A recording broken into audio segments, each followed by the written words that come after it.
Hello. Today we are going to follow the Gospel according to St. John in chapter 20, from verse 24 to 29. Thomas, called Didymus, who was one of the 12, was not with them when Jesus came. The other disciples later told him, "We have seen the Lord." But Thomas said to them, "Unless I see the prints of the nails in his hands, unless I put my finger in the prints of the nails and put my hand into his side, I will not believe." 8 days later, the disciples were gathered at home again, and Thomas was with them. When the doors were closed, Jesus entered, stood among them, and said, "Peace be with you." Then he said to Thomas, "Put your finger here and look at my hands. Stretch out your hand and place it in my side. And do not be unbelieving, but faithful." Thomas replied, "My Lord and my God." Jesus said to him, "Did you believe because you saw me? Blessed are those who believed without having seen."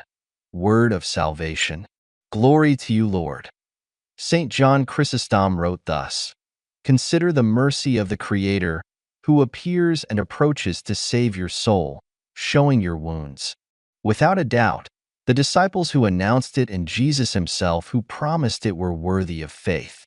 But nevertheless, because Thomas demanded this, the Lord did not ignore him. It does not appear to him immediately, but after 8 days, so that, having been warned by the disciples, his desire would become more inflamed, and he would be more faithful from then on.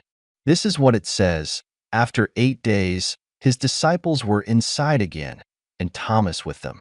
Jesus arrived, while the doors were closed, and stood among them, and said to them, "Peace be with you." Jesus then appeared and did not wait for Thomas to ask, but to make him see that when he spoke to his fellow disciples he listened to him, used his own words, and above all rebuked and corrected him. Thus it continues, "Then he said to Thomas, 'Put your finger here and touch my hands, and stretch out yours and place them at my side.'" Then he instructs him, saying, "You do not want to be unbelieving, but faithful."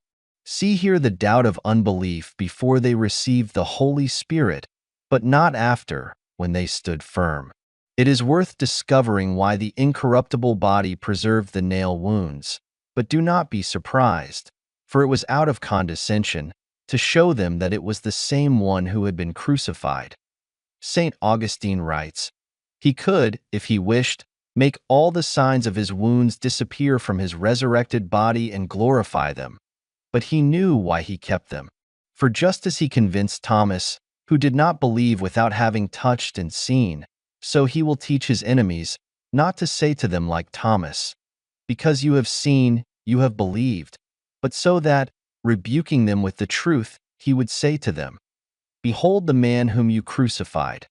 See the wounds you inflicted on him. Recognize the side you attacked, that was opened by you and for you, and yet you didn't want to enter.'" I hope you enjoyed it. If you can, please subscribe to the channel and share the videos. See you tomorrow.